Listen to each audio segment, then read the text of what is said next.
Phlebotomy exam overview. Question 1.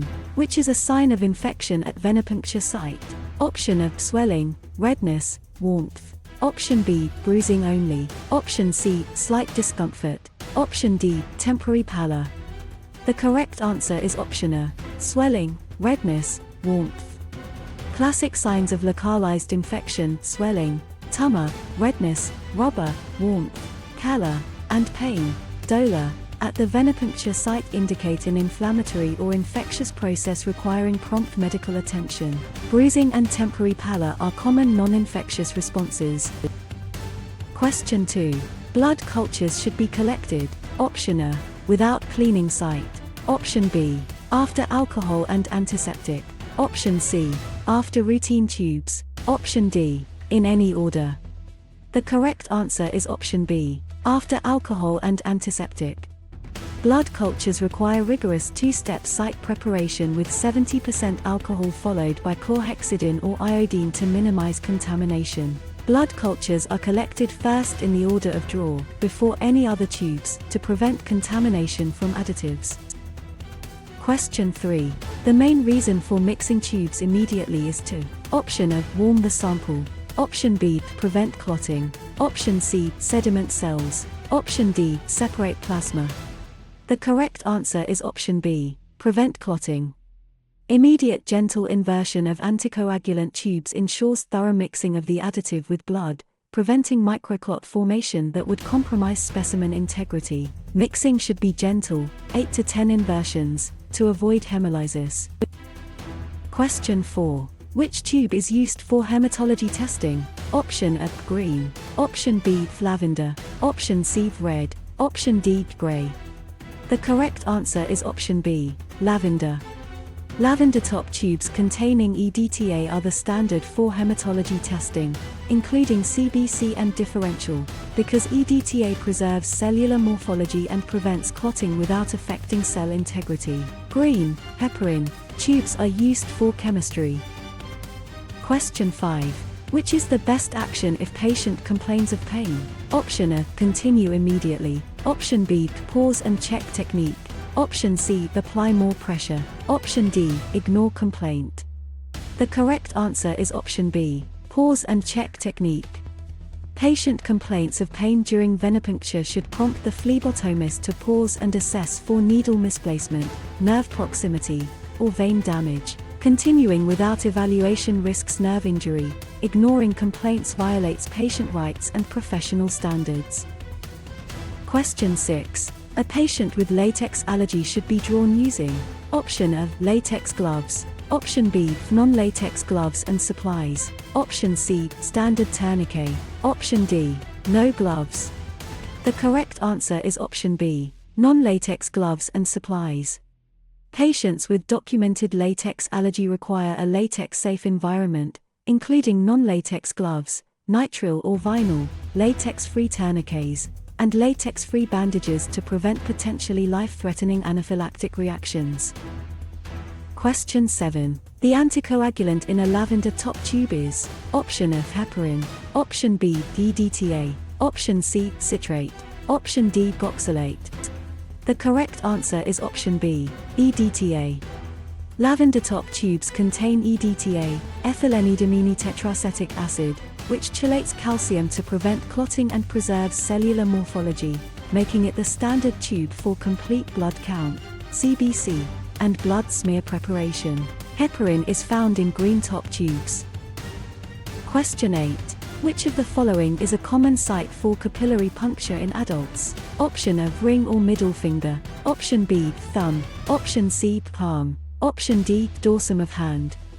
The correct answer is option A, ring or middle finger. The ring or middle finger, lateral aspects of the third or fourth digit, are standard capillary puncture sites in adults. The thumb is avoided due to its pulse, the index finger is often calloused, and the pinky is too small. The palm and dorsal hand are not standard capillary sites.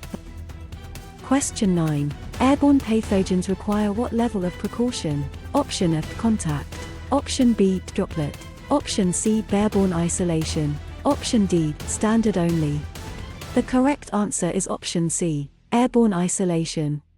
Airborne isolation precautions are required for pathogens like Mycobacterium tuberculosis, measles, and varicella that are transmitted via small particle aerosols. This requires N95 respirators and negative pressure isolation rooms, a higher level than droplet or standard precautions. Question 10. What is the purpose of antiseptic in phlebotomy? Option A, stop bleeding. Option B, prevent infection. Option C, mix sample. Option D, stimulate vein. The correct answer is option B, prevent infection.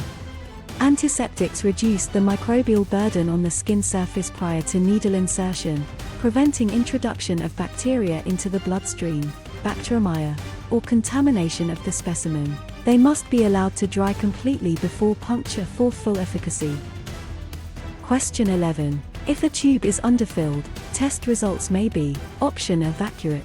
Option B, vaulted due to additive ratio imbalance. Option C, unaffected. Option D, faster to process. The correct answer is option B, altered due to additive ratio imbalance. Underfilling alters the ratio of blood to additive, particularly critical in citrate tubes where excess citrate causes falsely prolonged patient/PTT. Proper fill volumes are calibrated by the manufacturer and must be achieved for valid results. Question 12. Which is true about chain of custody? Option F, required for legal specimens. Option B, optional. Option C, only for blood banks. Option D, only for infants. The correct answer is option A, required for legal specimens. Chain of custody documentation is legally required for specimens used in legal proceedings, such as drug testing, forensic cases, and workplace injury investigations. It tracks specimen handling from collection to reporting, ensuring the integrity and admissibility of results. Question 13. If a patient refuses venipuncture, the phlebotomist should: option A, force the draw. Option B, notify the nurse/physician. Option C, document refusal and stop. Option D, restrain the patient. The correct answer is option C, document refusal and stop. Competent adult patients have the legal right to refuse any medical procedure. The phlebotomist must immediately stop, document the refusal in the patient record, and notify the ordering clinician. Restraining or forcing a draw constitutes battery. Question 14. An evacuated tube fills by: option A, capillary action. Option B, gravity. Option C, vacuum. Option D, syringe suction. The correct answer is option C, vacuum. Evacuated, vacutina, tubes are manufactured with a preset vacuum that draws blood into the tube automatically upon needle-to-vein contact. The vacuum is calibrated to fill the tube to the correct volume to additive ratio, making proper fill critical for accurate results. Question 15. Reflux of anticoagulant into a patient's vein may cause: option A, hematoma. Option B, infection. Option C, tissue necrosis. Option D, vision loss. The correct answer is option A, hematoma. Anticoagulant reflux can cause adverse reactions including hematoma formation and, in rare cases, systemic complications. To prevent reflux, the patient's arm should be kept in a downward position and tubes should be filled from the bottom up during collection. Question 16. How should a specimen for bilirubin be protected? Option F, light-sensitive container. Option B, room light. Option C, refrigerate only. Option D, freeze immediately. The correct answer is option A, light-sensitive container.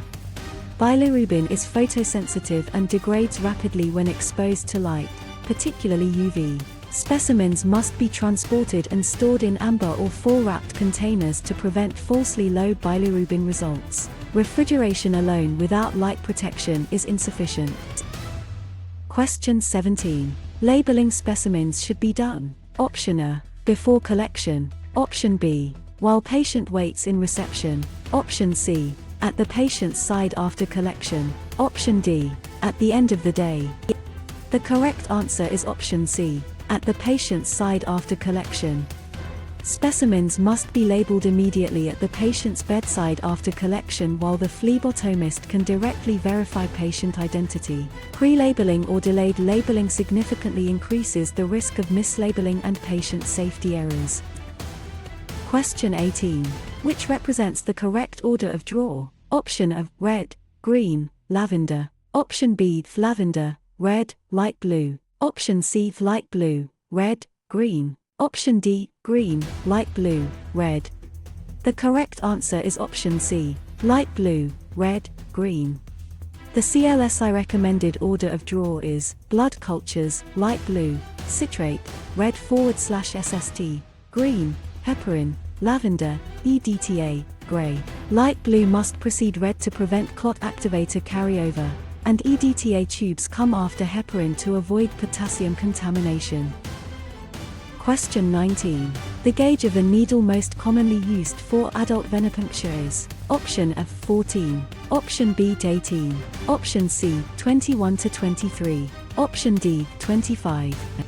The correct answer is option C, 21 to 23. 21 to 23 gauge needles are the standard range for adult venipuncture, balancing adequate blood flow with minimal patient discomfort and vein trauma. Smaller gauge numbers indicate larger bore needles. 14 gauge needles are reserved for trauma or rapid transfusion scenarios. Question 20. A specimen should be transported to the lab.